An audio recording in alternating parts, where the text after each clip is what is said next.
വീണ്ടും പറഞ്ഞു കുടുങ്ങി നമ്മുടെ സജി ചെറിയാൻ മിനിസ്റ്റർ. നമ്മുടെ അടുത്ത സുഹൃത്താണ് കേട്ടോ, ഒരു സാധാരണക്കാരൻ മനുഷ്യൻ, ഒരു പാവമാണ്. പക്ഷെ അദ്ദേഹം ചില സമയങ്ങളിൽ പറഞ്ഞു വരുമ്പോൾ ചില കാര്യങ്ങൾ തെറ്റിപ്പോവും, അതല്ലെങ്കിൽ അത് വിവാദമാകും. പിന്നീട് അദ്ദേഹത്തിന് അത് വിശദീകരിക്കേണ്ടി വരും. പക്ഷേ അദ്ദേഹം പറയും ഞാൻ ഉദ്ദേശിച്ചത് അങ്ങനെയല്ല എന്നാണ് അദ്ദേഹം പറയുക, നിങ്ങൾ വളച്ചൊടിക്കുകയാണ് എന്നാണ് അദ്ദേഹം പറയുക.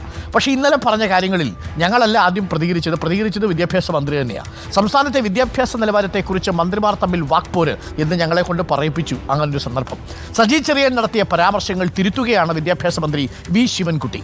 SSLC പരീക്ഷ ജയിച്ചവർക്ക് എഴുതാനും വായിക്കാനും അറിയില്ലെന്ന നിരീക്ഷണം വസ്തുതാവിരുദ്ധമാണെന്നാണ് വി ശിവൻകുട്ടി പറഞ്ഞത്. റോഷിപ്പാൽ നേരത്തെ ഭരണഘടനയുടെ കാര്യത്തിൽ പറഞ്ഞ് നമ്മുടെ പ്രിയപ്പെട്ട സജി ചെറിയാൻ മിനിസ്റ്റർ ഒന്ന് കുടുങ്ങിയതാണ്.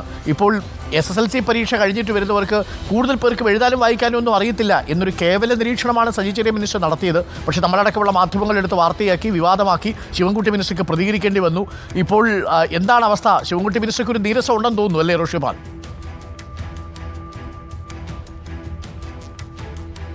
അരുൺകുമാർ, ഒന്ന് സംസ്ഥാനത്ത് വിദ്യാഭ്യാസ നിലവാരത്തെ വളരെ മോശമായി വിലയിരുത്തുന്ന രീതിയിലേക്ക് മന്ത്രി സജി ചെറിയാന്റെ ആ ഒരു പ്രസ്ഥാന വ്യാഖ്യാനിക്കപ്പെട്ടു.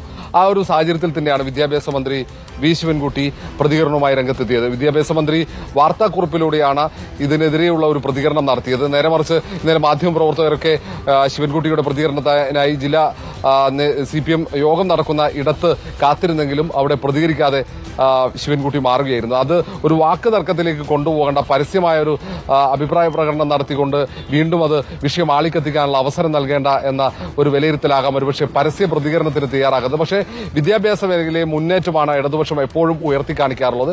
ആ വിദ്യാഭ്യാസ മേഖലയിൽ മുന്നേറ്റമല്ല, അത് മോശമായ സാഹചര്യമാണെന്ന് വിലയിരുത്തുന്ന രീതിയിലുള്ള ഒരു അഭിപ്രായ പ്രകടനമായി സജി ചെറിയാന്റെ ഭാഗത്തുനിന്നുണ്ടായത്. ഏതായാലും അത് പ്രതിപക്ഷം ആയുധമാക്കുമെന്ന കാര്യത്തിൽ സംശയമില്ല. KSU തന്നെ ഇന്നലെ സജി ചെറിയാന്റെ പ്രസ്താവനയുമായി രംഗത്തെത്തിയിട്ടുണ്ട്. വിദ്യാഭ്യാസ മേഖലയിൽ ഉള്ള ഇത്തരം ഒരു സാഹചര്യം ഉണ്ടായിട്ടുണ്ടെങ്കിൽ അതിന് ഉത്തരവാദി ഇടത് സർക്കാരാണ്, പിണറായി വിജയൻ സർക്കാരാണെന്ന് കുറ്റപ്പെടുത്തിക്കൊണ്ടാണ് ഈ KSU അത്തരമൊരു പ്രതികരണവുമായി രംഗത്തെത്തിയത്. ഏതായാലും പ്രതിപക്ഷത്തിന് ഒരു വീട് കിട്ടിയ ആയുധമായി മാറി.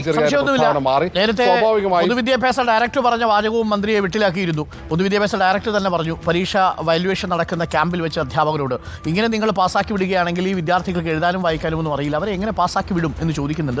ശരിയാണ്, മിനിസ്റ്റർ പറഞ്ഞത് ശരിയല്ലേ എന്ന് ചോദിച്ചാൽ അത് ശരിയല്ലേ എന്നതാണ് ചോദ്യം. ശരിയാണ് പലതും, പക്ഷേ നമുക്ക് കൃത്യമായിട്ട് കണക്കുകളുടെ അടിസ്ഥാനത്തിൽ പറയാൻ കഴിയുന്നത് അതിൽ ചില പ്രശ്നങ്ങളുണ്ട് എന്ന് തന്നെയാണ്. മിനിസ്റ്റർ സൂചിപ്പിച്ച വിഷയം നമ്മൾ ഗൗരവമായി പരിഗണിക്കേണ്ട വിഷയമാണ്. 99.93% കൊടുത്ത് നമ്മൾ ഈ വിജയ ശതമാനം ഉയർത്തിക്കൊണ്ടുവരുമ്പോൾ അതിൽ എത്ര പേർക്ക് കൃത്യമായി എഴുതാനും വായിക്കാനും അറിയാം എന്നത് പ്രധാനപ്പെട്ട ചോദ്യം തന്നെയാണ്. മിനിസ്റ്റർ ചോദ്യം പൊതുസമൂഹത്തിന് മുന്നിൽ വയ്ക്കുന്നു, അത് പരിശോധിക്കണം എന്നതാണ് നമുക്ക് പറയാനുള്ളത്.